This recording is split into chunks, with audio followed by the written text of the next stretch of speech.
فاتحة. بسم الله الرحمن الرحيم. الحمد لله رب العالمين الرحمن الرحيم مالك يوم الدين إياك نعبد وإياك نستعين اهدنا الصراط المستقيم صراط الذين أنعمت عليهم غير المغضوب عليهم ولا الضالين.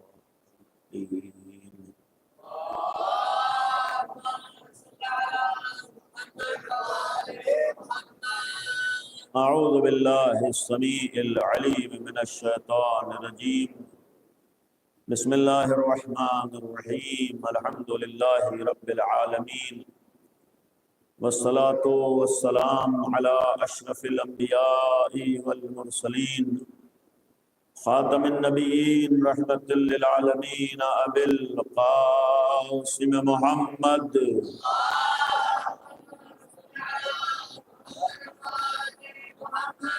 وآله الطيبين الطاهرين المعصومين المظلومين لا سيما بقية الله في الأرضين أرواحنا وأرواح العالمين لتراب مقدمه الفداء ولعنة الله على أعدائهم وغاصب حقوقهم وقاتليهم أجمعين. أما بعد، قال الله سبحانه تبارك وتعالى وقوله الحق.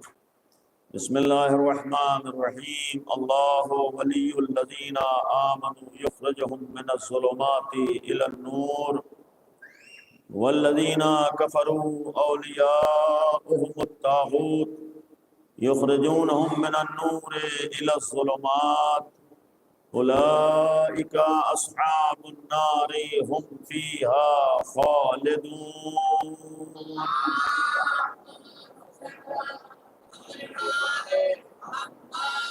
بسم الله الرحمن الرحيم.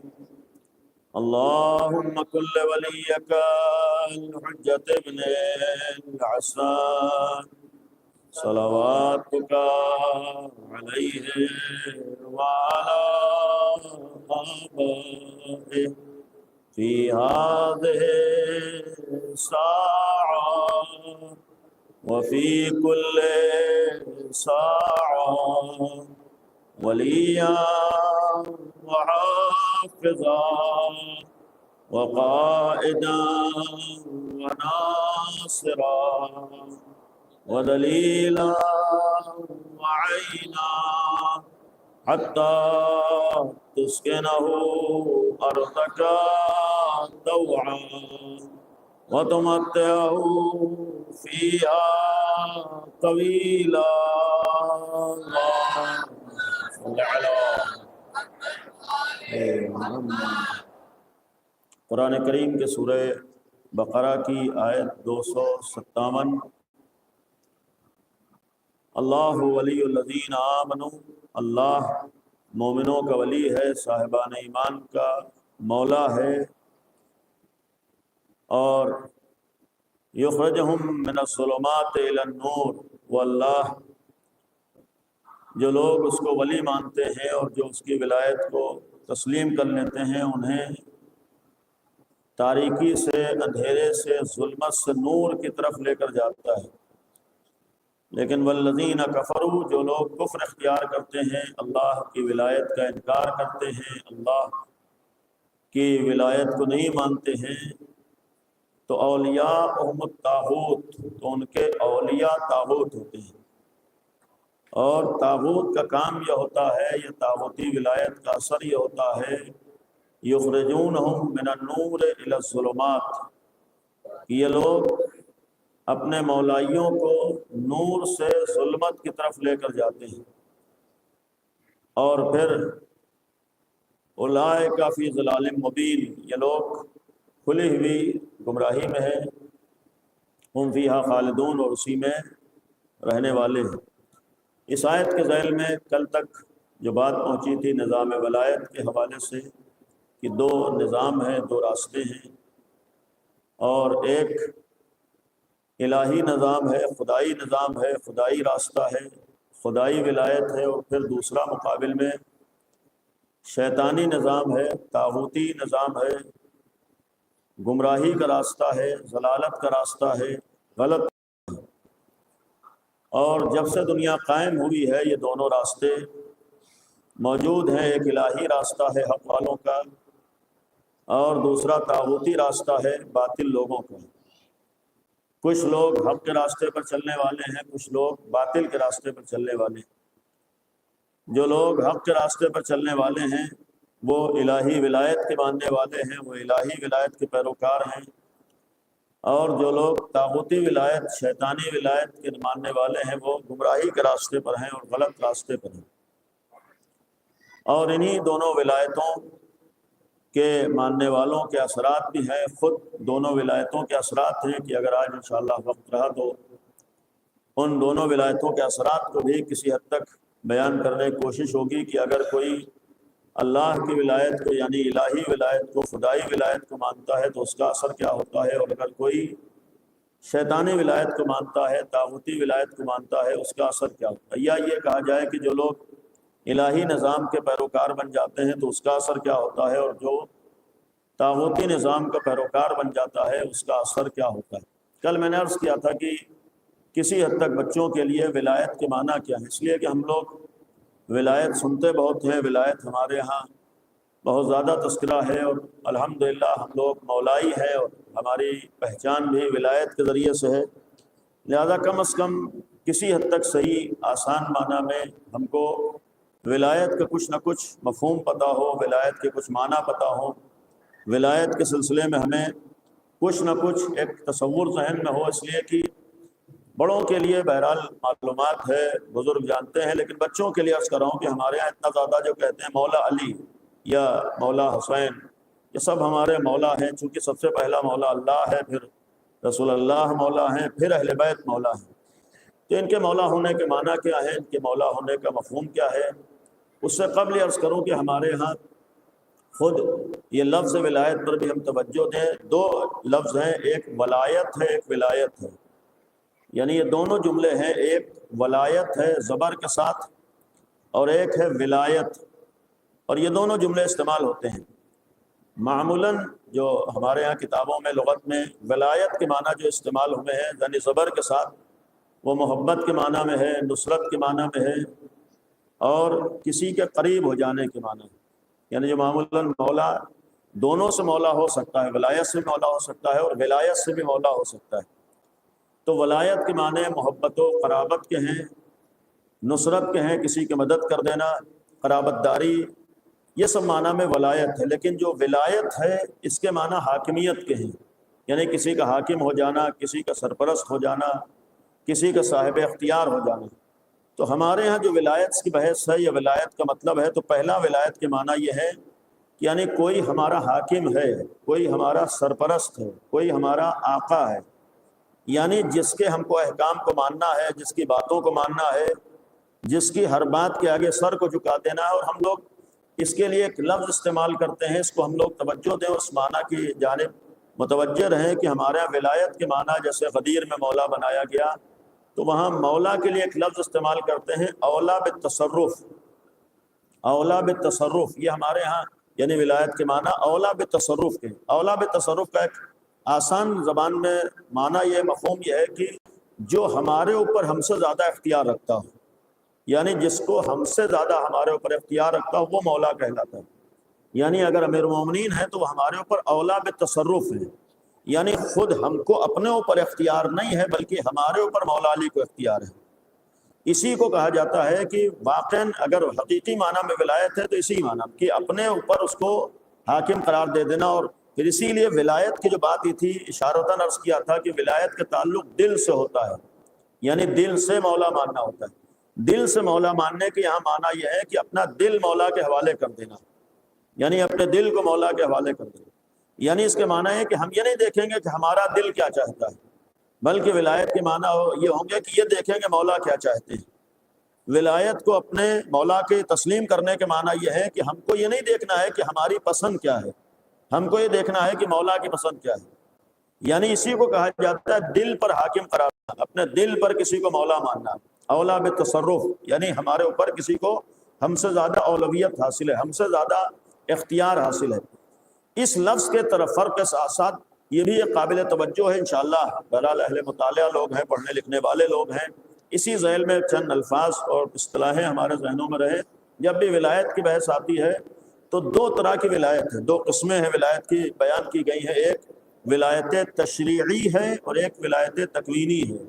ظاہر سی بات جب ولایت کی بات آئے تو ہم کو یہ اصطلاحیں اور یہ الفاظ بھی ذہنوں میں رہے، کچھ نہ کچھ تو ذہنوں میں لفظ رہے گا ہی کہ ایک ولایت تشریعی ہے اور ایک ولایت تکوینی ہے، اور اللہ نے رسول یا امیر المومنین اور اہل بیت کو یہ دونوں ولایتیں دی ہیں۔ یہ غور کیجیے گا، یعنی تشریعی ولایت بھی دی ہے، تکوینی ولایت بھی دی ہے، یعنی تشریعی بھی مولا ہے اور تکوینی بھی مولا ہے۔ یہ قابل غور چیز ہے، اور یہیں سے غلط فہمی کا بھی ازالہ ہو سکتا ہے کہ ہمارے ہاں جو ولایت تکوینی در حقیقت یہ ایک معنوی ولایت ہے، ایک روحانی ولایت ہے، یعنی اللہ سے قریب ہو جانا، یہ ولایت ہے، یعنی تکوینی ولایت اللہ سے قریب ہو جانا۔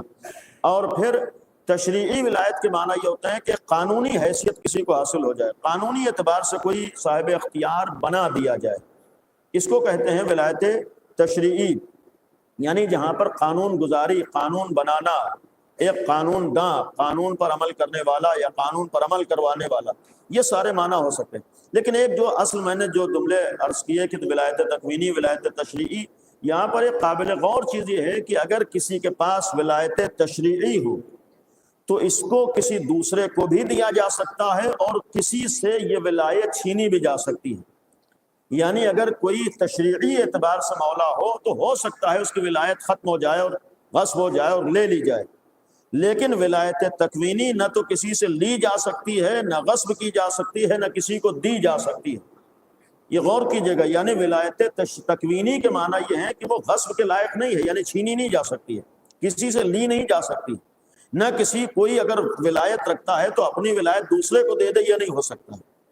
اہل بیت کے لیے میں نے عرض کیا ہے کہ ولایت تشریعی بھی رکھتے ہیں، ولایت تکوینی بھی رکھتے ہیں، یعنی جو مولا ہے، حاکم ہے، حاکم کے ایک معنی یہ ہے کہ جنہیں حکومت کا اختیار ہے۔ تو اب ظاہری اعتبار سے اگر دیکھا جائے تو امیر المومنین کو رسول اللہ کے بعد دونوں ولایتیں اللہ نے دی ہیں، مولا بنایا ہے، یعنی تکوینی اعتبار سے بھی، تشریعی اعتبار سے، یعنی اللہ سے قریب ہونے میں اور لوگوں کے اوپر اختیار رکھنے میں بھی امیر المومنین مولا ہیں، اور امیر المومنین کو حکومت کا بھی حق ہے، حاکمیت کا بھی حق ہے۔ بعض لوگ اس غلط فہمی کے شکار ہوتے ہیں کہ امیر المومنین معنوی اعتبار سے مولا ہے، دل میں تو مولا ہے، لیکن چاہے حکومت میں کوئی آ جائے، نہیں، ظاہری حکومت کا بھی اگر کسی کو حق ہے تو اسی کو ہے جسے اللہ مولا بنا رہا ہے۔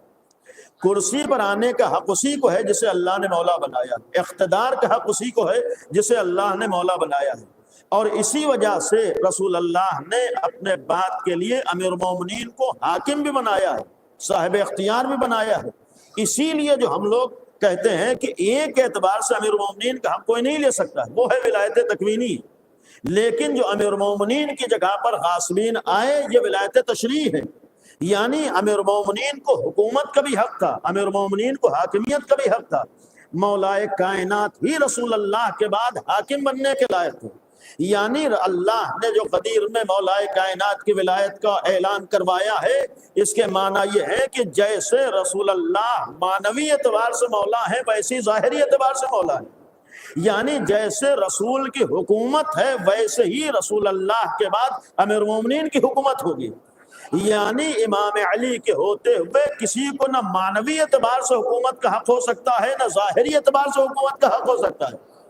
یہ بعض لوگ اس غلط فہمی کا شکار ہو کر کہتے ہیں معنوی اعتبار سے تو مولا کو ہم مولا مانتے ہی ہیں، ظاہری اعتبار سے اگر کرسی پر کوئی بیٹھ گیا تو ہم اسے کو بھی مانیں گے۔ نہیں، یہیں پر تو ہمیں ماننا ہے کہ امام علی معنوی اعتبار سے بھی حاکم ہے، ظاہری اعتبار سے بھی حاکم ہے، اور اگر امیر المومنین کو ہمیں مولا ماننا ہے تو یہ نہیں ہے کہ صرف مولا ہے، ہم مولا مولا کہتے ہیں، نہیں، رسول اللہ کے بعد اگر کسی کو صاحب حکومت ماننا ہے، صاحب اختیار ماننا ہے، وہ بھی صرف مولا کائنات ہے، یعنی امیر المومنین کے سوا کوئی صاحب اختیار نہیں ہو سکتا ہے، صاحب حکومت نہیں ہو سکتا۔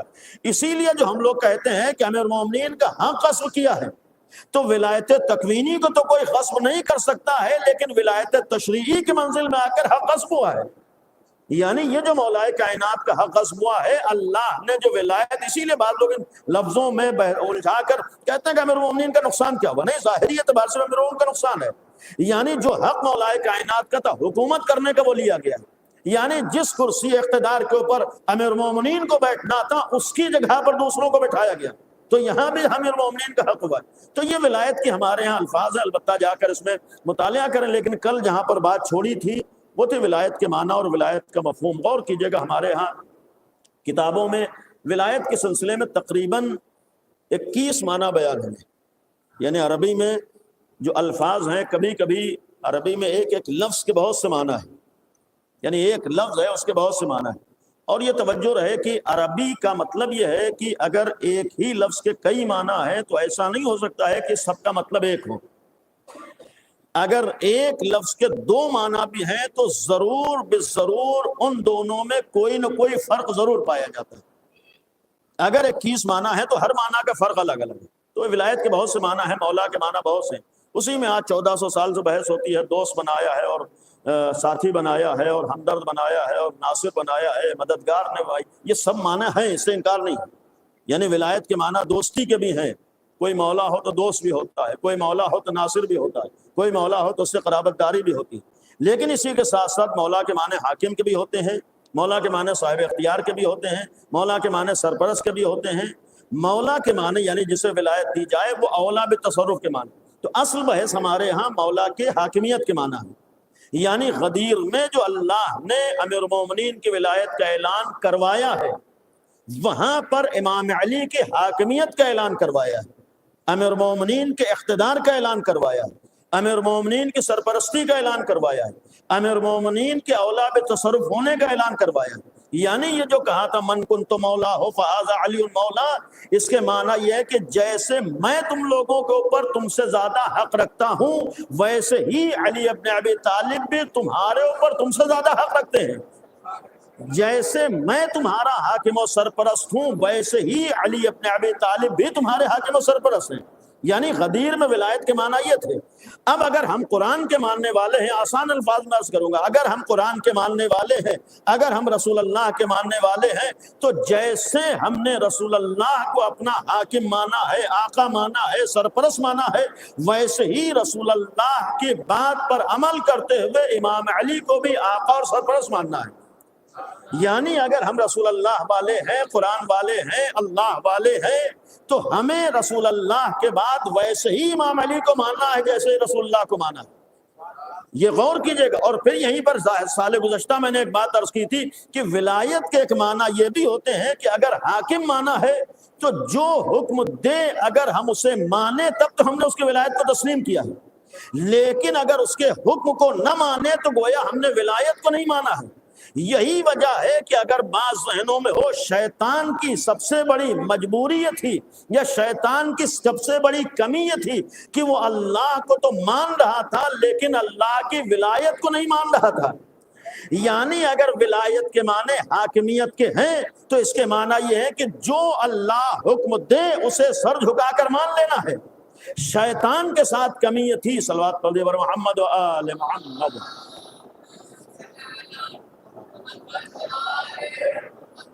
شیطان کا واقعہ ذہنوں میں ہوگا کہ اللہ نے شیطان کو اپنے بارگاہ سے نکالا ہے اور ابلیس بنا ہے۔ شیطان کا اصل مسئلہ یہ تھا کہ اس نے ولایت کو نہیں مانا تھا، ولایت کا اس نے انکار کیا۔ ولایت کے معنی کیا ہے کہ اس نے اللہ کے حکم کو نہیں مانا، ورنہ یہ ہے کہ شیطان اللہ کا ممکن نہیں ہوا ہے، اور جگہوں پر اس نے اللہ کی مخالفت نہیں کی۔ ایک منزل آئی ہے، ایک جگہ آئی ہے کہ جہاں اللہ کے حکم کو نہیں مانا، اسی کو ہم کہتے ہیں کہ ولایت کا انکار کیا۔ ورنہ یہ کہوں کہ شیطان کے پاس اللہ کے اوپر عقیدہ تو پورا تھا، صرف ولایت میں کمی پائی جا رہی تھی۔ تو اگر اللہ کو مان کر ولایت کی کمی کی بنیاد پر شیطان بن سکتا ہے تو پھر کوئی اس وقت تک مسلمان نہیں بن سکتا ہے جب تک ولایت کا عقیدہ نہ رکھتا ہو۔ ظاہر سی بات ہے، سامنے کی چیز ہے کہ اگر شیطان اللہ والا نہیں بن پایا بغیر ولایت کے تو کوئی مسلمان بھی بغیر ولایت کے مسلمان نہیں بن سکتا ہے۔ اور ولایت کے معنی ہے حکومت کو مان لینا، حاکمیت کو مان لینا، حکم کو مان لینا۔ رسول اللہ قرآن نے صاف صاف اعلان کیا کہ اللہ نے حکم کا انکار کیا، شیطان نے اللہ کے حکم کا انکار کیا۔ تو اگر اللہ کے حکم کو نہیں مانا ہے تو اس کے معنی اللہ کو مولا نہیں مانا۔ تو ایسے رسول اللہ کے اگر کوئی حکم نہ مانے تو اس کے معنی یہ ہے کہ رسول اللہ کو مولا نہیں مانا ہے۔ اب اگر دنیا رسول اللہ کو مولا مانتی ہے تو پھر رسول اللہ اسی وقت مولا ہوں گے کہ جسے رسول اللہ نے منوایا ہے اس کو بھی مانتے ہو۔ رسول اللہ کو اگر مولا ماننا ہے تو اسی وقت ہے کہ جسے رسول اللہ نے مولا منوایا ہے ہم اسے مانیں۔ اب یہاں پر پہنچنے کے بعد ماننا اور حاکمیت یہ ساری بحثیں اپنی جگہ پر، لیکن ان 21 معنوں میں اگر بہرحال علماء بھی موجود ہیں اور آپ کی نگاہوں کے سامنے وہ معنی ہیں، الحمدللہ یہاں ولایت سے متعلق خدا کا شکر ہے مجلسیں بھی بہت ہوتی ہیں اور ہم سب عاشقان ولایت ہیں اور مسلسل ہمارے ہاں سال بھر ولایت کا تذکرہ بھی ہوتا رہتا ہے۔ انہی تمام معنوں میں بہرحال بات طولانی نہ ہو، تمام معنی کا نچوڑ اور خلاصہ دیکھا جائے تو ولایت کے اصل معنی نکلتے ہیں کہ جہاں پر سارے فاصلوں اور رکاوٹوں کو ختم کر دیا جائے، یہ ہے ولایت۔ اور کیجیے گا کسی حد تک اگر بات پہنچا سکیں، اور شاید بات آج خشک رہے لیکن یہ موضوع جو پیش کیا ہے کم از کم اس کا ایک خاکہ اور اس کی ایک تصویر ہمارے ذہن میں آ جائے کہ ولایت کے معنی یہ ہوتے ہیں کہ اگر کسی کو ہم نے مولا مانا ہے تو اس کے اور ہمارے درمیان کوئی نہ ہو، اسے ولایت کہا جاتا ہے۔ ہمارے اور مولا کے درمیان کوئی رکاوٹ نہ ہو، ہمارے اور مولا کے درمیان بیچ میں کوئی چیز نہ آ رہی ہو، اسے ولایت کہا جاتا ہے۔ اور اسی لیے اگر ذہنوں میں ہو، ہمارے ہاں ایک اردو میں لفظ بھی استعمال کرتے ہیں نماز میں معمولاً اور وضو کے لیے استعمال ہوتا ہے موالات۔ جیسے وضو میں جو شرطیں ہیں واجبات ہیں، انہی واجبات وضو میں ایک شرط ہے موالات کی، یعنی جیسے نیت واجب ہے، چہرے کا دھونا واجب ہے، ہاتھوں کا دھونا واجب ہے، سر کا مسح واجب ہے، پیروں کا مسح واجب ہے، ترتیب واجب ہے، ویسے ہی ایک چیز جو نماز میں روزے میں وضو میں واجب ہے وہ ہے موالات۔ یعنی اگر ساری چیزوں کا خیال کیا ہے، موالات کا خیال نہیں کیا ہے تو پھر روزہ وضو ہمارا باطل ہے۔ موالات کے معنی کیا ہے؟ ہم سب اردو میں شروع سے پڑھتے ہیں الحمدللہ۔ یہاں یہ بھی ایک خوشی کی بات ہے اور قابل غور چیز ہے کہ ابھی ہمارے ہاں اردو تھوڑی بہت اس بستی میں زندہ ہے، ورنہ آپ تو شہروں کا رخ کیجیے تو وہاں اردو پڑھنا اپنے لیے شرمندگی بعض لوگ سمجھتے ہیں، اپنے لیے عیب سمجھتے ہیں اردو پڑھیں گے ہماری ویلو کم ہو جائے گی، انگلش پڑھیں گے ہماری ویلو بڑھ جائے گی۔ یقین رکھیے، ہمیشہ نگاہوں میں رکھیے، کبھی کسی زبان کے سیکھنے سے نہ ویلو بڑھتی ہے نہ ویلو گھٹتی ہے۔ زبان صرف انسان کے لیے ذریعہ ہوتی ہے کسی بات تک پہنچنے کا۔ تمام دنیا کی زبانیں سیکھنا بہت اچھی چیز ہے، جتنا سیکھیں گے اتنی معلومات بڑھے گی، لیکن کبھی بھی اپنی زبان کو فراموش نہ کریں، کبھی بھی اپنی زبان کو نہ بھولیں، اس لیے کہ اپنی زبان اپنی پہچان ہوتی ہے۔ اسی لیے ہر قوم کی زبان کو اس کی تہذیب کہا جاتا ہے، یعنی ہر قوم کی تہذیب اس کی اپنی زبان ہوا کرتی ہے، اور جو قومیں اپنی زبان کو فراموش کر دیتی ہیں، بھلا دیتی ہیں، وہ اپنی تہذیبوں کو بھی پامال کر دیتی ہیں۔ لہٰذا اپنی تہذیب کو باقی رکھنے کے لیے اپنی زبان کو بھی باقی رکھنا ضروری ہے، اور باقی رکھنے کے لیے اپنی زبان کو سیکھتے رہنا بھی ہمارے لیے ضروری ہے۔ اور کوشش کریں کہ جب ہم اپنی زبان کو سیکھیں، چاہے نوحہ پڑھیں، چاہے قصیدہ پڑھیں، چاہے سلام پڑھیں، کم از کم یہ طے کر لیں کہ ہم اردو میں لکھ کر قصیدہ بھی پڑھیں گے، سلام بھی پڑھیں گے۔ یعنی کم از کم اتنا ہونا چاہیے کہ ہم اپنی زبان کو اہمیت دیں۔ زبان کو اہمیت دیں گے، اس کا ایک فائدہ یہ ہوتا ہے کہ بہرحال دیکھیے، اردو کی اپنی ایک ثقافت ہے اور ایک تہذیب ہے۔ اردو میں بہرحال جو مٹھاس ہے، جو لذت ہے یا جو سلاست ہے، وہ کسی اور زبان میں نہیں ہے۔ جب تک ہم اردو نہیں سیکھیں گے ہمیں یہ نہیں پتا چلے گا قرآن کسے کہتے ہیں اور قرآن کسے کہتے ہیں۔ جب تک ہم اپنی زبان نہیں سیکھیں گے ہمیں یہ فرق نہیں معلوم ہو سکتا ہے۔ جب تک اپنی زبان نہیں سیکھیں گے کہ ہمیں سین اور شین کا فرق نہیں معلوم پائے گا۔ لہذا یہ بھی ہمارے لیے ضروری ہے کہ اپنی زبان کو ہم باقی رکھیں، اپنی زبان کو سیکھیں۔ اردو بہرحال ہمارے لیے ضروری ہے۔ تو جو عرض کر رہا تھا کہ موالات ہمارے یہاں استعمال ہوتا ہے، ہم لوگ اردو پڑھتے ہیں، موالات کا جو ترجمہ کرتے ہیں، ہمارے موالات کا جو معنی کیا جاتا ہے، موالات کے معنی پے در پے انجام دینا، یعنی بغیر کسی گیپ کے، بغیر کسی فاصلے کے کوئی کام کرنا۔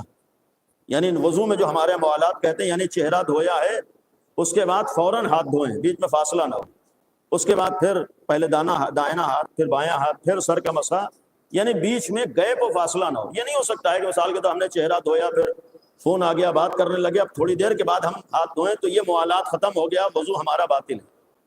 یعنی مکمل عمل کو انجام دینا ہے تو موالات کے معنی بیچ میں کوئی چیز آنے نہ پائے۔ غور کیجیے گا، بہرحال کسی نتیجے تک شاید پہنچا سکے تو موالات کا مطلب ہے فاصلہ نہ ہونا، گیپ نہ ہونا، درمیان میں کچھ نہ ہونا، اسے کہتے ہیں موالات۔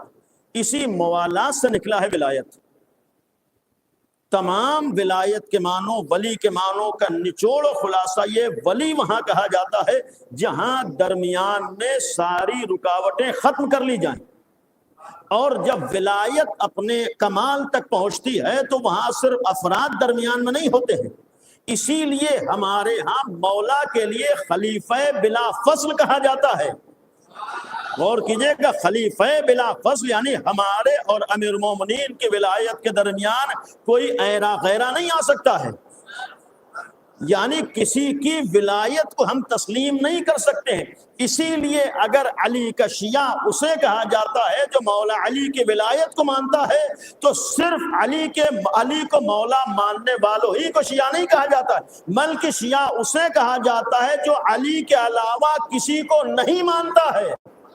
ہمارے ہاں بہت سے لوگ اپنے کو علی کو مان کر شیعہ ظاہر تو کرنا چاہتے ہیں، لیکن اتنا پتہ رہے کہ علی کا شیعہ صرف علی کا ماننے والا نہیں ہوتا ہے، بلکہ جتنے علی کے مقابلے پر آئیں ان کا انکار کرے تبھی علی کا شیعہ بن سکتا ہے.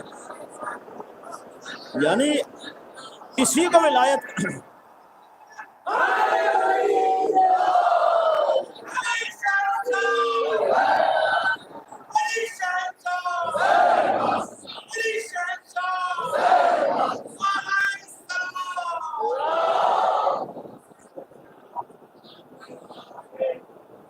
یعنی درمیان میں کوئی نہیں ہو سکتا. یعنی اگر ہمیں بلا فصل ماننا ہے، اسی لیے دو دو چار کی طریقے سے، بہرحال اس میں برا ماننے والی بات نہیں ہے، کسی پر طنز کی بات نہیں ہے. ہم لوگ امیر المومنین کو خلیفہ بلا فصل مانتے ہیں، تو اس کے مطلب یہ ہے کہ ہم امام علی کے علاوہ کسی کو نہیں مانتے ہیں.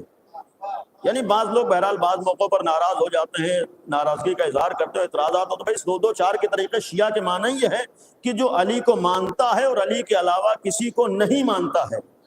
کہ دوسرا جملہ بھی پتہ رہنا چاہیے، ہر ایک کو معلوم ہونا چاہیے بھائی ہم امیر المومنین کو خلیفہ بلا فضل مانتے ہیں. اس کے معنی یہ ہے کہ درمیان میں کوئی خلافت آ ہی نہیں سکتی، درمیان میں کوئی نہیں خلیفہ ہو سکتا. اب اگر ولایت کے معنی ہیں فاصلوں کو ختم کر لیتے، اب غور کیجئے گا شاید کسی حد تک بات پہنچ سکے کہ اگر فاصلوں کو مٹا لینا یعنی درمیان میں کوئی چیز نہ رہے، تو غور کیجئے جہاں فاصلے ختم ہو جاتے ہیں، یا یہ کہا جائے ولایت کے معنی قریب ہو جانا، قریب قربت کے یعنی بہت قریب ہو جانا، تو ولایت کے معنی ہوتا ہے درمیان سے یہاں تک کہ اپنے نفس کو بھی ختم کر لینا. غور کیجئے گا، یعنی یہاں تک کہ اپنے نفس کو بھی درمیان سے ہٹا لینا، یا یہ کہوں اپنی مرضی کو بھی درمیان سے ہٹا لینا، اپنی پسند کو بھی درمیان سے ہٹا لینا، اپنی سوچ کو بھی درمیان سے ہٹا لینا، اپنی فکر کو بھی درمیان سے ہٹا لینا. یعنی اگر ہم نے مولا علی کو مولا مانا ہے تو سچی ولایت کا مطلب یہ ہے کہ ہمارے اور ہمارے مولا کے درمیان نہ تو ہماری فکر آنے پائے، نہ ہماری سوچ آنے پائے، نہ ہمارا نظریہ آنے پائے، نہ ہمارا دل آنے پائے، نہ ہماری مرضی آنے پائے. لہٰذا اس بنیاد پر کہنے کا حق ہے کہ سچا مولائی وہی ہوتا ہے جو یہ نہیں دیکھتا ہے کہ ہمارا دل کیا چاہتا ہے، بلکہ یہ دیکھتا ہے کہ ہمارا مولا کیا چاہتا ہے. سچا مولائی وہ ہوتا ہے اصل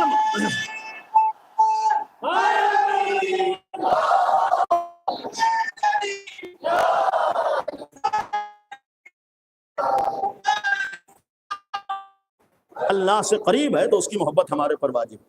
لیکن اگر ہمارے لیے ثابت ہے کہ وہ اللہ کا دشمن ہے تو بھائی ہم لوگوں کے تعلقات کو نہیں دیکھیں گے بلکہ اللہ کو دیکھیں گے. یہاں ہمارے ساتھ معاملہ یہ کہ ہم لوگوں کو نہیں دیکھیں گے، خدا کو دیکھیں گے. بہرحال جو خدا کا دشمن ہے وہ ہرگز ہمارا دوست نہیں ہو سکتا ہے. لہٰذا یہ بھی ایک حقیقت ہے کہ ہمارے ہاں جو معیار ہے. لیکن ایک بات جو عرض کر رہا تھا کہ ہماری ذمہ داری امیر المومنین کے کردار کو نگاہ میں، امیر المومنین نے کیا کیا ہے. ایک پہلو ہے حساس ہے، لیکن توجہ دیجیے گا، امیر المومنین سے بڑھ کر نہ ہم حضرت زہرا کے چاہنے والے ہو سکتے ہیں اور نہ امیر المومنین سے بڑھ کر ہم حضرت زہرا کے دشمنوں کے دشمن ہو سکتے ہیں. لیکن جب امیر المومنین کا کردار ہمارے سامنے ہے تو پھر ہماری ذمہ داری ہے شاید بعض موقعوں پر اپنے جذبات پر قابو رکھنا. ورنہ اتنا آپ یقین رکھیے کہ امیر المومنین جیسا طاقتور، بہادر، شجاع ہو ہی نہیں سکتا تھا کہ امیر المومنین کے سامنے وہ واقعات ہو جاتے جو ہوئے. اس کے معنی یہ ہے کہ کبھی کبھی امتحان دینا پڑتا ہے کہ ہمارے پاس ولایت ہے یا ولایت نہیں ہے. غور کیجیے گا، بہرحال سخت بات ہے لیکن ایک ذمہ داری ہے، اس لیے عرض کر رہا ہوں، ہمارا فریضہ یہ ہے کہ ہمیں مولا کے عمل کو نگاہوں میں، ان کی مرضی کو نگاہوں میں، زبان پر وہ آئے جس سے مولا راضی ہو، ہمارے نعرے وہ ہوں جس سے مولا راضی ہو، اس لیے کہ ظاہر سی بات ہے کہ ہم جس کا خیال کرتے ہیں اس کے احترام میں وہی کہتے ہیں جس سے وہ خوش ہوتا ہے، تو ظاہر سے جب احترام کرتے ہیں تو پھر ہمیں اپنی باتوں میں اس بات کا خیال کرنا ہے کہ جناب سیدہ خوش ہے نہیں خوش ہے، ہمیں اپنی خوشی کو نہیں دیکھنا، اپنے جذبات کو نہیں دیکھنا، ہمیں امام کی خوشی کو دیکھنا، اور امام سے بڑھ کر ہمارے لیے نمونہ عمل کوئی نہیں ہو سکتا۔ امام نے بہت سے امتحانات دیے، ہمیں بھی بعض موقعوں پر جذبات پہ قابو رکھ کر امتحانات سے گزرنا ہوتا ہے، اور یقین رکھیے بہرحال میں کسی چیز کی مخالفت کی بات نہیں کر رہا ہوں اور کسی کے عمل پر اعتراض نہیں، لیکن ایک قابل غور چیز ہے، قابل توجہ چیز ہے، جذبات کے بہاؤ میں بہہ کر کبھی کبھی ہم تو خوش ہو جاتے ہیں لیکن ہمارے مشن کو نقصان پہنچتا ہے۔ اسی لیے میں نے عرض کیا کہ دو نظام کے معنی یہ ہے کہ ہماری ذمہ داری نظام ولایت کی حفاظت کرنا ہے، ہماری ذمہ داری حسینی مشن کی حفاظت کرنا ہے، ہماری ذمہ داری اہل بیت کے راستے کی حفاظت کرنا ہے۔ جب آل محمد کے مشن کی حفاظت کرنا ہے تو ہو سکتا ہے اس حفاظت کے لیے بعض موقعوں پر ہمیں زبان بند رکھنا پڑے، ہو سکتا ہے بعض موقعوں پر ہمیں صبر و تحمل سے کام لینا پڑے، ہو سکتا ہے بعض موقعوں پر ہمیں اپنے جذبات پہ قابو رکھ کر آگے بڑھنا پڑے، ورنہ ایک حقیقت صرف ایک مثال یہاں پر عرض کروں، جس وقت صدیقہ طاہرہ نے وہ منظر دیکھا ہے جو کوئی بھی معمولی چاہنے والا بھی دیکھ کے برداشت نہیں کر پائے گا، اور کی جگہ ولایت کے معنی کیا ہے؟ جس وقت شہزادی کونین، وہ سارے واقعات آپ کے سامنے ہیں، دروازہ گرا ہے، پہلو ٹوٹا ہے، پسلیاں ٹوٹی ہیں، شکم میں بچہ شہید ہوئے، یہ سارے واقعات ہوئے، اور پھر شہزادی کونین بے ہوش ہوئی ہیں، اور اس وقت امیر المومنین کے گلے میں رسی کا پھندا پڑا ہے، اور مولا کائنات، اب آپ سوچیں شجاع ہیں، بہادر ہیں، اس کے معنی یہ امتحان خود امیر المومنین نے دیا، ورنہ امیر المومنین بہادر تھے، تلوار لے کے کھڑے ہو جاتے، اس کے معنی ہر جگہ تلوار لے کے کھڑا ہو نہیں ہوا جاتا، امیر المومنین چاہتے تو کوئی گلے میں پھندا نہیں ڈال سکتا تھا، مولا کائنات نے امتحان دیا، جب امیر المومنین نے امتحان دیا تو ہو سکتا ہے بعض موقعوں پر ہمیں بھی امتحان دینا پڑے۔ لیکن ایک اور نمونہ عرض کرو، جب امیر المومنین کو مسجد میں لے کر آئے اور شہزادی کونین مسجد میں پہنچی، بنت نبی نے جو منظر دیکھا ہے ایک دفعہ تڑپ گئی تھی، یعنی آپ غور کیجئے کہ بنت نبی نے جو منظر دیکھا ہے کوئی عام چاہنے والا دیکھ کے برداشت نہیں کر پائے گا، شہزادی کے سامنے جو منظر آیا تھا وہ دیکھا ہے، واقعاً یعنی ایک عام انسان بھی کسی وقت بیٹھ کے تنہائی میں سوچے کہ معمولی امتحان اہل بیت نے نہیں دیا، یہ دین ہم لوگوں تک آسانی تک سے نہیں پہنچا ہے۔ منظر یہ تھا کہ امیر المومنین امتحان کی منزل میں ہے، اور مولا کائنات کا امتحان یہ تھا کہ گلے میں رسی کا پھندا ڈال کر لے کر آئے ہیں، اور ایک ملعون سامنے بیٹھا ہوا ہے، دوسرے ملعون کے ہاتھ میں تلوار ہے، اور امیر المومنین سر جھکائے ہوئے بیٹھے ہیں، اور گردن کے اوپر امیر المومنین کی تلوار ہے، یعنی یہ واقعہ تاریخ کا ہے، امیر المومنین کے گردن کے اوپر تلوار ہے۔ اب آپ انصاف سے بتائیے یہ منظر دیکھ کے کیا کوئی چاہنے والا برداشت کر پائے گا؟ نہیں برداشت کر سکتا ہے۔ یہاں پر شہزادی کا ایک جملہ موجود ہے تاریخ میں، جیسی یہ منظر دیکھا ہے تڑپ گئی تھی، یعنی جیسی یہ منظر شہزادی کے سامنے آیا ہے ایک دفعہ بے چین ہو گئے، یعنی امیر المومنین کو شہزادی نے دیکھا تھا، اور اس عالم میں دیکھا ہے کہ سر کو جھکائے ہوئے بیٹھے ہیں اور پھر سر کے اوپر تلوار ہے گردن پہ، تو اس وقت شہزادی نے جملہ فرمایا تھا کہ ابو الحسن کو چھوڑ دو ورنہ میں، دو جملے منسوب ہیں، ورنہ میں سر کے بال پریشان کر دوں گی اور بددعا کے لیے ہاتھ اٹھاؤں گی، یعنی یہ بنت نبی نے فرمایا تھا، شہزادی نے فرمایا تھا کہ ابو الحسن کو چھوڑ دو ورنہ میں بددعا کے لیے ہاتھ اٹھاؤں گی۔ ظاہر سی بات جو بھی دیکھتا ہے تڑپ جاتا ہے، بے چین ہو جائے گا، شہزادی خود اس بات کا ثبوت ہے کہ یہ منظر دیکھ کے قابل برداشت نہیں ہوتا، اور یہ جملہ بنت نبی نے فرمایا ہے کہ خلو ابو الحسن کو چھوڑ دو ورنہ میں بددعا کے لیے، یہ جملہ بنت نبی کے دہن مبارک سے نکلا ہے، صرف اس جملے کا اثر یہ تھا کہ امیر المومنین نے آثار قیامت دیکھی، یعنی یقین رکھیے روایت ہے کہ اگر شہزادی دعا کر دیتی تو روئے زمین پر کوئی باقی نہ رہتا، بنت نبی اگر دعا کر دیتی تو کوئی باقی نہ رہتا، اور اس کو امیر المومنین نے فرمایا بھی، سلمان کو بلایا ہے، جناب سلمان سے کہا ہے کہ سلمان جاؤ بنت نبی سے کہو کہ بددعا نہ کرے، سلمان سے جا کر امیر المومنین نے کہا کہ جاؤ بنت نبی سے کہو کہ بددعا نہ کرے، سلمان دوڑے ہوئے شہزادی کے پاس آئے، شہزادی بددعا نہ کیجیے، تو شہزادی نے عجب انداز سے جواب بھی دیا تھا، اور یقین رکھیے کہ اہل بیت کے گھرانے میں ہر ایک دوسرے کی مرضی کو جانتا ہے، یعنی ہر ایک دوسرے کی مرضی کو جانتا ہے، یہاں کسی سے کہنے کی ضرورت نہیں ہوتی، اگر کہیں کہنے کی بات آئی ہے تو یہ سامنے والے کے لیے نہیں ہے، بلکہ سامنے والے کو ذریعہ بنایا ہے بعد میں چاہنے والوں تک پیغام پہنچانے کے لیے۔ یعنی یہ یقین رکھیے شہزادی جانتی ہیں امیر المومنین کی مرضی کیا ہے، اور امیر المومنین جانتے ہیں شہزادی کی مرضی کیا ہے۔ ایسا نہیں تھا کہ جناب سیدہ کو نہیں معلوم تھا کہ اس وقت ہمیں کیا کرنا ہو، بعد میں مولا علی نے فرمایا۔ نہیں، شہزادی نے جملہ کہا اس لیے شاہد ہو، اور امیر المومنین نے کہلایا اس لیے ہو کہ آنے والے مولائیوں کو امیر المومنین پیغام دینا چاہتے تھے، اور شہزادی کونین کا ایک کردار و عمل ہمارے سامنے پیش کرنا چاہتے ہیں۔ زبان سے تو جملہ کہا ہے کہ میں بددعا کرنا چاہتی ہوں، میں بددعا کر دوں گی، لیکن امیر المومنین نے فرمایا کہ جاؤ سلمان صدیقہ طاہرہ سے کہو کہ بددعا نہ کریں۔ شہزادی سے جب آ کر سلمان نے کہا کہ شہزادی بددعا نہ کیجیے، تو جواب یہ دیا تھا کہ سلمان کیا تم نہیں دیکھ رہے ہو تمہارے مولا کے ساتھ کیا سلوک ہو رہا ہے؟ غور کیجیے گا، یعنی اس کے معنی ہے دل یہ چاہتا ہے کہ بددعا کی جائے، اس لیے کہ ایسا منظر سامنے، اور اس کو خود پیش کر کیا تم نہیں دیکھ رہے ہو کہ تمہارے مولا کے ساتھ سلوک کیا ہو رہا ہے؟ تو اس پر جناب سلمان نے جواب دیا ہے کہ شہزادی خود مولا نے کہا ہے بددعا نہ کیجیے۔ غور کیجیے، شہزادی مولا نے کہا ہے بددعا نہ کیجیے۔ اب آپ تاریخ پڑھیے، ادھر سلمان کی زبان سے جملہ نکلا ہے مولا نے کہا ہے بددعا نہ کیجیے۔ شہزادی نے اس موقع پر ایک جملہ فرمایا تھا، یہ اپنے لیے نہیں تھا، رہتی دنیا تک ہر چاہنے والے کے لیے پیغام تھا کہ جب میرے مولا نے کہہ دیا تب میں بددعا نہیں کروں گی۔ یہ غور کیجیے گا، یعنی بنت نبی کا عمل ہے۔ جذبات یہ کہہ رہے ہیں کہ بددعا کی جائے، دل یہ کہہ رہا ہے کہ بددعا یہ کی جائے، عمل کہہ رہا ہے یہ بددعا کی جائے، لیکن یہیں سے تو شاید صدیقہ طاہرہ نے ہمیں پیغام دیا ہے کہ زبان کھولتے وقت مولائیت کا ثبوت تو اسی وقت ہوگا کہ یہ دیکھو کہ اس وقت تمہارے مولا کی مرضی ہے یا نہیں ہے۔ اگر مولا کی مرضی ہو تو ہمیں کوئی بات کہنے کا حق ہے، لیکن اگر مولا کی مرضی نہ ہو تو ہرگز ہمیں زبان کھولنے کا حق نہیں ہوتا ہے۔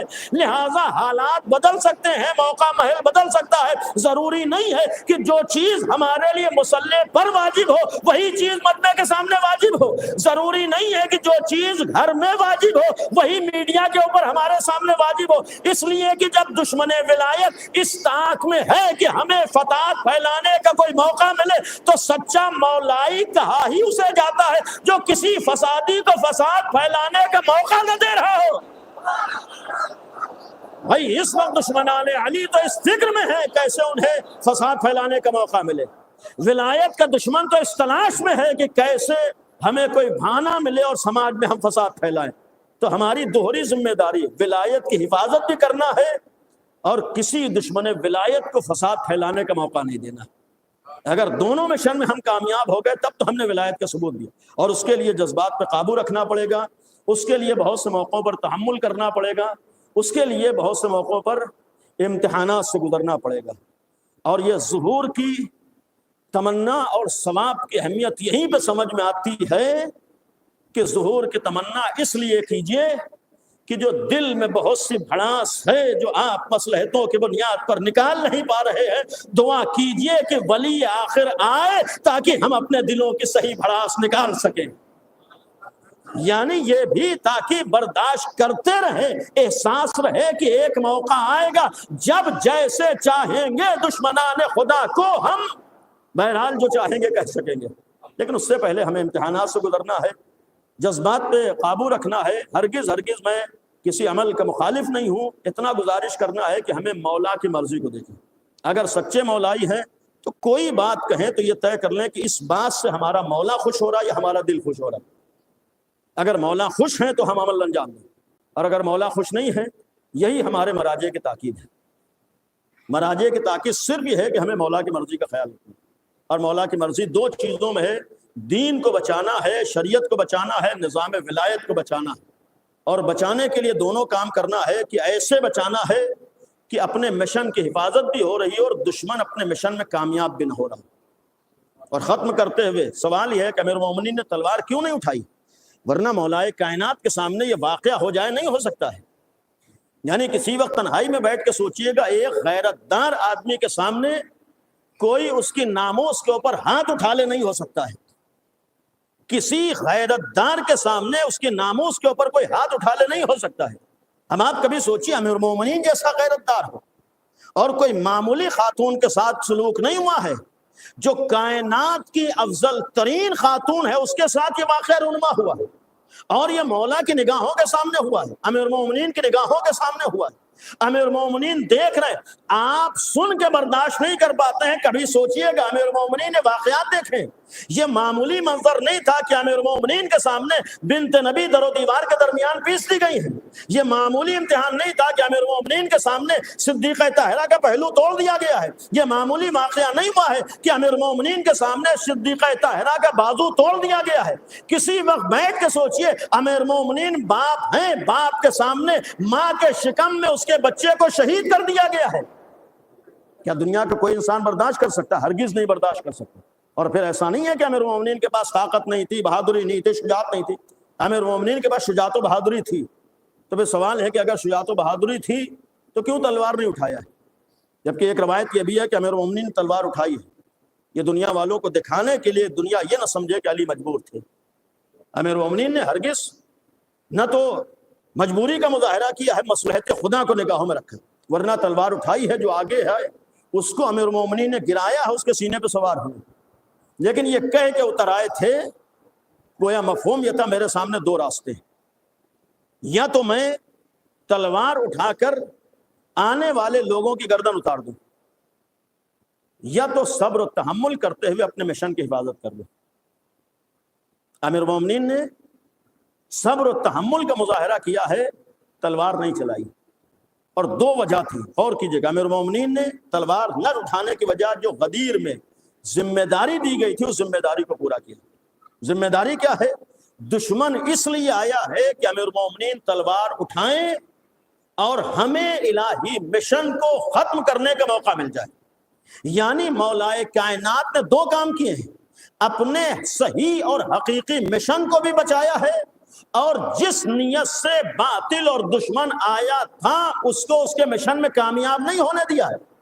یعنی ہمارے نگاہوں کے سامنے مولا کائنات کا عمل ہے، جس نیت سے یہ فسادی آئے تھے، جس نیت سے یہ ظالم آئے تھے، جس نیت سے یہ افراد آئے تھے، ان کا مشن ہی یہ تھا کہ علی تلوار اٹھائیں اور ہمیں مدینے میں فساد پھیلانے کا موقع مل جائے۔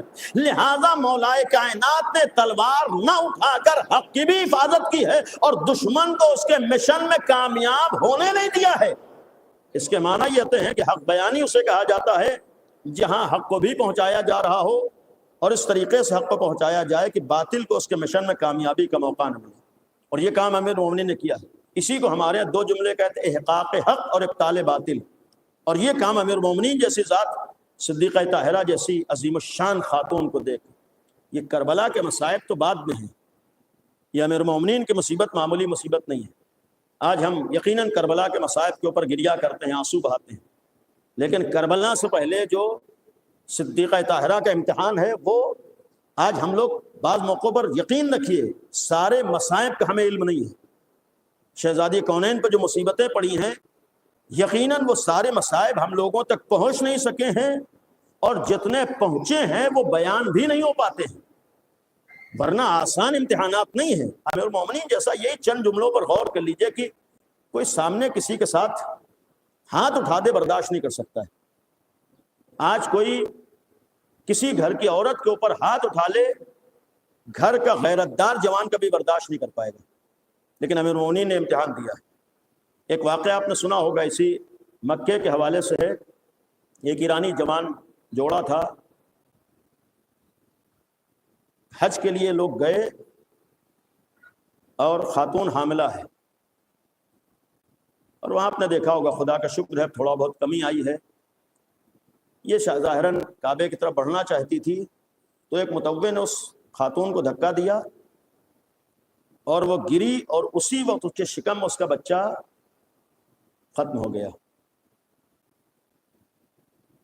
باپ کھڑا ہوا یہ منظر دیکھ رہا تھا، جیسے اس نے اپنے سامنے اپنے بچے کو مرتے ہوئے دیکھا تو اس نے فوراً بڑھ کے اس متوع کا گلا پکڑا ہے، لوگ مارتے رہے اس وقت تک اس نے نہیں چھوڑا ہے جب تک وہ مر نہیں گیا۔ بعد میں اس سے لوگوں نے پوچھا تھا کہ یہ تمہیں ہو کیا گیا تھا، اتنا مار کھا رہے تھے، اتنے ڈنڈے پڑ رہے تھے، تب بھی تم چھوڑ نہیں رہے تھے۔ اس نے کہا کہ جب میں نے اپنی آنکھوں کے سامنے اپنے بچے کو مرتے ہوئے دیکھا تو یہ منظر ایسا تھا جس کو دیکھ کے میں برداشت نہ کر پایا، میں اپنا آپا کھو بیٹھا۔ اب آپ سوچئے ایک عام آدمی اپنے سامنے اپنے بچے کو مرتے ہوئے دیکھ کے برداشت نہیں کر پایا، امیر المومنین جیسے شجاع غیرت دار بہادر کے سامنے صدیقہ طاہرہ کے شکم مبارک میں جناب محسن کو شہید کر دیا گیا۔ کتنا بڑا امتحان مولا کائنات نے دیا۔ اور صرف یہی نہیں ہے بلکہ جلتا ہوا دروازہ گرا ہے، پسلیاں ٹوٹی ہیں، پہلو ٹوٹا ہے، بازو ٹوٹا ہے، اور یہ سارے مناظر امیر المومنین کے سامنے ہیں۔ آج آپ کے سامنے یہ واقعہ بیان ہوتا ہے، آپ تڑپ جاتے ہیں۔ اب آپ سوچیں جب سن کے یہ کیفیت ہوتی ہے تو جب غیرت دار امیر المومنین نے دیکھا ہے تو کیفیت کیا ہوگی؟ اور پھر یہ ایک دو دن کا واقعہ نہیں ہے بلکہ روایتوں میں ہے کہ 75 یا 95 دن شہزادی زندہ رہی، یعنی 75 یا 95 دن کم از کم امیر المومنین جس وقت صدیقہ طاہرہ کو دیکھتے ہوں گے تو کیا وہ واقعہ سامنے نہ آتا ہوگا؟ وہ سارے مناظر سار نگاہوں کے سامنے نہ رہتے؟ ایک دو دن کا معاملہ نہیں ہے، مسلسل یہ منظر دیکھ رہے۔ اور یہ جملہ جو ہم لوگ سنتے ہیں مرثیہ صبت علیہ مصائب لو النہار، یہ آج ہم اور آپ سنتے ہیں، یہ امیر المومنین اپنے کانوں سے صدیقہ طاہرہ کو پڑھتے ہوئے سنتے ہوں گے۔ اور جب بات یہاں تک آئی ہے کہ شہزادی ایک جملہ فرمایا کرتی تھی، اللہ الہی عجل وفاتی سرین، پروردگار امتحانات اتنے سخت ہیں، ان منزلوں سے گزرنا پڑ رہا ہے، معبود اب تجھ سے دعا یہ ہے کہ فاطمہ زہرا کو اٹھا لے۔ عزیز و انصاف سے بتائیے جب یہ جملہ شہزادی کہتی ہوں گی اور امیر المومنین یہ جملہ سنتے ہوں گے تو دل پہ کیا گزرتی ہوگی؟ اور ایک جملہ خود مولا کائنات نے فرمایا بھی تھا کہ کاش ابو طالب کا بیٹا اس دن سے پہلے دنیا سے رخصت ہو گیا ہوتا کہ یہ مناظر نہ دیکھنا پڑتے۔ خود اظہار کیا ہے کہ یہ امتحان آسان نہیں ہے، یہ منزل آسان نہیں ہے۔ یقین رکھیے اگر بعد پیغمبر یہ دو شخصیتیں میدان امتحان میں نہ آئی ہوتی تو نہ تو رسول کا دین باقی رہ سکتا تھا، نہ رسول کا مشن باقی رہ سکتا تھا۔ کربلا کا امتحان تو بعد میں ہے، اس سے پہلے صدیقہ طاہرہ کا امتحان ہے، اس سے پہلے امیر المومنین کا امتحان ہے، اور یہی امتحان کربلا تک آتا ہے جہاں مائیں ہیں اسی صدیقہ طاہرہ کے جذبے کو لے کر آگے بڑھتی ہیں کہ اگر شہزادی نے دین کے لیے، حق کے لیے، ولایت کے لیے ہر طرح کی قربانی پیش کی ہے تو کربلا کی مائیں ہیں جو اپنے بچوں کی قربانیوں کا نذرانہ پیش کر رہی ہیں، اس لیے کہ کسی ماں کے لیے اپنی اولاد کا دنیا سے گزرتے ہوئے دیکھ لینا آسان نہیں ہوتا ہے۔ ابھی آپ نے اپنی بستی میں کل منظر دیکھا ہے، سب برداشت کر لے جاتے ہیں، لیکن ایک ماں سے جوان بیٹے کا جانا برداشت کرنا آسان نہیں ہوتا ہے۔ ایک ماں کے سامنے اس کا بیٹا چلا جائے آسان نہیں ہوتا ہے۔ ماں ہر غم برداشت کر لے گی لیکن اپنی اولاد کی جدائی کو برداشت نہیں کر پاتی ہے۔ آج دنیا کی ہر ماں اپنی اولاد کی زندگی کی تمنا کرتی ہے، آج ہر ماں اپنی اولاد کی حیات کی تمنا کرتی ہے، لیکن یہ کربلا میں کیسی مائیں تھی جو اپنے لال کو مقتل میں بھیج رہی تھی؟ یہ کربلا میں کیسی مائیں تھی جو اپنے جوانوں کو آمادہ و تیار کر کے بھیج رہی تھی؟ کہہ دینا بہت آسان ہوتا ہے، ایک ماں کی حیثیت سے سوچئے کہ خود ماں اپنی اولاد کو مقتل میں بھیج رہی ہو، ایک ماں اپنے بچے کو مرنے کے لیے بھیج رہی ہو۔ عزیزو انہی ماؤں میں ایک ماں جو جناب مسلم ابن عقیل کی جناب مسلم ابن عقیل کی شریک حیات ہے، 4 بیٹوں کا تذکرہ تاریخ نے لکھا ہے، 2 بیٹے کربلا ماں کے ساتھ جاتے ہیں اور یہی ماں 2 بیٹوں کو جناب مسلم کے ساتھ کوفے بھیج دیتی ہے۔ مشہور یہی ہے کہ یہ 2 بیٹے جناب مسلم کے ساتھ کوفے میں آتے ہیں۔ عزیزو تصور کرو ایک ماں کے 4 بیٹے ہو، کربلا میں ان 2 بیٹوں کو راہ خدا میں قربان کر دیا، کربلا میں ان 2 بیٹوں کو امام حسین پر قربان کر دیا، کربلا میں ان 2 بیٹوں کو اللہ کی راہ میں قربانی کے لیے پیش کر دیا۔ آسان نہیں ہوتا ہے 2 بیٹوں کی قربانی بھی پیش کر دینا، 2 بیٹوں کی شہادتوں کو دیکھ لینا۔ اسی ماں نے 2 بیٹوں کو باپ کے ساتھ کوفے بھیجا تھا۔ یہ 2 بیٹے جناب ابراہیم اور محمد، یہ 2 بیٹے کوفے آتے ہیں، 1 سال اسی کوفے میں قید رہے، اس لیے کہ جناب مسلم تو شہید کر دیے گئے۔ جناب مسلم کی شہادت کے بعد یہ دونوں بچے گرفتار ہوتے ہیں، بعض روایتوں میں کربلا میں گرفتار ہوئے ہیں، بعض میں ہے کوفے میں ساتھ میں آئے تھے۔ عزیزو کوفے میں گرفتار ہوئے، 1 سال قید رہے ہیں، اسی 1 سال کے درمیان کربلا سے لٹا ہوا قافلہ کوفے سے گزرا ہے۔ اب آپ محسوس کیجئے ایک ماں ہو، اس کے 4 بیٹے ہوں، یہی تو جناب مسلم کے شریک حیات کا امتحان تھا کہ جس وقت کوفے میں آئی ہیں شاید دارالامارہ پر جناب مسلم کے لاشے کو دیکھ کے یہ کہا ہوگا، اے مسلم میں 2 بیٹوں کو کربلا لے کر گئی تھی، ان دونوں کے سروں کو میں اپنے ساتھ لے کر آ رہی ہوں۔ اے مسلم تمہارے ساتھ بھی میری 2 امانتیں آئی تھی، اے مسلم میری دونوں امانتیں کہاں ہے؟ عزیزو یہ ایک ماں کا امتحان تھا، ہائے ماں شہر سے آ کر چلی گئی، اسے یہ نہ پتا چلا کہ اس کے بچے قید خانے میں ہیں، اسے یہ نہ پتا چلا کہ اس کے بچے قید ہیں۔ عزیزو یہ بچے 1 سال تک قید رہے۔ ایک دن دونوں بھائیوں نے ایک دوسرے سے کہا کہ آؤ آج دربان سے کچھ بات کرتے ہیں، اس سے اپنی بات بیان کرتے ہیں، اپنی حقیقت کا اظہار کرتے ہیں، شاید اس کی انسانیت بیدار ہو جائے، شاید اسے کچھ خیال ہو جائے۔ جب وہ دربان رات کے وقت کھانا اور پانی لے کر آیا، ان بچوں نے آگے بڑھ کر کہا کہ کیا تم مدینے کو جانتے ہو، کیا تم نبی کریم کو جانتے ہو، کیا تم آل محمد کو جانتے ہو؟ جب یہ سارے نام اس نے سنے، بڑے تعجب سے پوچھا کہ تم یہ سوالات کیوں کر رہے ہو، یہ نام مجھ سے کیوں لے رہے ہو؟ ان بچوں نے جملہ کہا ہے کہ ہم مدینے ہی کے تو رہنے والے ہیں، ہم نبی کے گھرانے کے ہیں۔ جیسے اس دربان نے جملہ سنا کہ نبی کے گھرانے کے ہیں، تڑپ جاتا ہے، کہتا ہے بچوں مجھے معاف کر دینا، مجھے معلوم نہیں تھا، مجھے بتایا نہیں گیا کہ تم نبی کے گھرانے کے ہو۔ آج ہم دربان کا دروازہ کھلا چھوڑ دیتے ہیں، تمہارا جہاں دل چاہے چلے جاؤ۔ عزیزو اس دربان نے دروازہ کھلا چھوڑ دیا۔ یہ بچے رات کے سناٹے میں نکلتے ہیں، کم سن بچے ہیں، روایتوں میں ہے چھوٹے چھوٹے بچے ہیں، جس وقت زندان سے نکلتے ہیں، نکلنا تھا، ادھر راستہ تلاش کرنا چاہتے ہیں لیکن راستہ نہ مل سکا۔ ایک وقت وہ آتا ہے کہ چلتے چلتے وہ کوفے ہی کی گلیوں میں ٹہلتے رہے۔ ایک وقت وہ آیا ہے کہ صبح کا وقت ہوا، جب صبح کا وقت ہوا بچوں نے اپنے کو کوفے میں پایا، اب کہاں جائیں؟ بچے جا کر ایک درخت کے اوپر سوار ہو گئے، اور جو مشہور ہے اس کے مطابق عرض کر رہا ہوں، ایک کنیز آتی ہے، اس کے ذریعے سے بچے ایک خاتون کے گھر تک پہنچتے ہیں۔ ادھر خاتون کے گھر میں آئے، ایک طویل عرصے کے بعد ان بچوں نے تھوڑی بہت انسانیت اور محبت کا مظاہرہ دیکھا ہے، اس لیے کہ ایک عرصے کے بعد باپ سے جدا ہونے کے بعد ظلم و ستم سے گزرے تھے، پریشانیوں سے گزرے تھے، امتحانات سے گزرے تھے، لیکن جب گھر میں آئے اس خاتون نے لا کر کھانا اور پانی رکھا۔ اس عالم میں بچوں نے ایک جملہ کہا ہے کہ کھانا اور پانی بعد میں دینا، پہلے ہماری نماز کا انتظام کرو۔ بچوں نے مصلی عبادت پر جا کر عبادت الہی بجا لائے، کھانا تناول کیا، آرام کے لیے لیٹ گئے۔ اب روایتوں میں ہے کہ اسی گھر میں مرد ہے جو دن بھر ان بچوں کی تلاش میں رہا ہے۔ جب رات میں یہ مرد گھر میں آتا ہے، خاتون نے سوال کیا کہ دن بھر کہاں تھے؟ اس نے کہا کہ مسلم کے بچے قید خانے سے نکل گئے ہیں، میں دن بھر ان بچوں کی تلاش میں رہا۔ اس عورت نے غیرت دلائی کہ تجھے غیرت نہیں آتی کہ نبی کے گھرانے سے دشمنی کر رہا ہے؟ لیکن جب انسان کی نگاہوں میں لالچ آ جائے تو پھر انسان کو کچھ سلائی نہیں دیتا۔ یہ عورت تڑپ جاتی ہے کہ اسی نیت سے دن بھر تلاش میں تھا۔ ادھر بچے حجرے میں ہیں، کمرے میں ہیں، سو رہے ہیں۔ ایک دفعہ رات کا وقت ہے، بچوں نے اپنے باپ کو خواب میں دیکھا۔ ایک دفعہ ابراہیم نے اپنے بھائی محمد کو اٹھایا اور یہ جملہ کہا کہ بھائی اٹھو، لگتا ہے ہمارے دنیا سے جانے کا وقت قریب آ گیا ہے، لگتا ہے ہماری شہادت کا وقت قریب آ گیا ہے، اس لیے کہ ہم نے اپنے بابا کو خواب میں دیکھا۔ بابا یہ کہہ رہے تھے کہ ہم تمہیں لینے آئے ہیں، لگتا ہے کہ ہمارا آخری وقت ہے، آؤ ہم گلے مل کر رو لیں۔ ادھر بچوں نے گریہ کرنا شروع کیا۔ یہ آواز اس ملعون کے کانوں میں پہنچی، اس نے خاتون سے پوچھا کون رو رہا ہے؟ اس عورت نے ٹالنا چاہا، یہ ملعون خود اس حجرے میں پہنچا، سوال کرتا ہے تم کون ہو؟ ان بچوں نے سمجھا کہ شاید یہ بھی ہمدرد ہوگا۔ ان بچوں نے کہا کہ ہم مسلم کے یتیم ہیں۔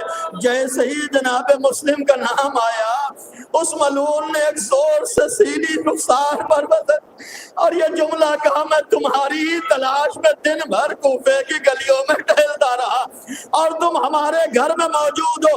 ان بچوں کے سروں کو پکڑا، بال کو پکڑا اور کھینچتا ہوا صحن خانہ تک لے کر آیا۔ یہ خاتون فریاد کرتی رہی لیکن اس ملعون نے بچوں کو لا کر ستون سے باندھ دیا۔ پوری رات یہ بچے تڑپتے رہے، گریہ کرتے رہے۔ صبح ہوتی ہے، اس ملعون نے بچوں کو کھولا ہے، فرات کے کنارے لے کر آتا ہے۔ روایتیں ہیں پہلے اپنے جوان بیٹے سے کہا جا کر انہیں قتل کر دو، اس بیٹے نے بھی قتل سے انکار کیا۔ پھر اپنے غلام سے کہا جاؤ بچوں کو شہید کر دو، قتل کر دو، غلام نے بھی قتل سے انکار کیا۔ یہ ملعون آگے بڑھتا ہے اور عزیزو جب ملعون آگے بڑھا، یہاں بچوں نے ایک جملہ یہ بھی کہا کہ ملعون اگر لالچ میں مجھے قتل کرنا چاہتا ہے تو ہمیں زندہ ابن زیاد کے پاس لیے چل۔ جو اس کو فیصلہ کرنا ہوگا فیصلہ کرے گا، تجھے تو انعام مل ہی جائے گا۔ اس نے کہا نہیں، ہمیں تو تمہیں قتل کرنا ہے۔ عزیزوں، جب بچوں نے دیکھا قتل کے لیے آمادہ ہے، کہا پہلے ہمیں 2 رکعت نماز پڑھنے کی اجازت دے دے۔ ان بچوں نے اس عالم میں نماز ادا کی ہے۔ اس کے بعد ملعون جب تلوار لے کر آگے بڑھا، چاہتا ہے بڑے بھائی کا گلا کاٹ دے۔ چھوٹا بھائی آگے بڑھ کے ہاتھوں کو جوڑ کے کہتا ہے میرے سامنے میرے بھائی کو قتل نہ کرو، میرے سامنے میرے بھائی کو شہید نہ کرو۔ چاہتا ہے چھوٹے بھائی کا گلا قلم کرے۔ بڑا بھائی آگے بڑھ کے جملہ کہتا ہے اے ملعون، میرے سامنے میرے چھوٹے بھائی کا گلا نہ کاٹ، اس لیے کہ جب ہم گھر سے چلے تھے تو ماں نے بھائی کا ہاتھ ہمارے ہاتھ میں دے کے کہا تھا اے محمد اپنے بھائی کا خیال رکھنا۔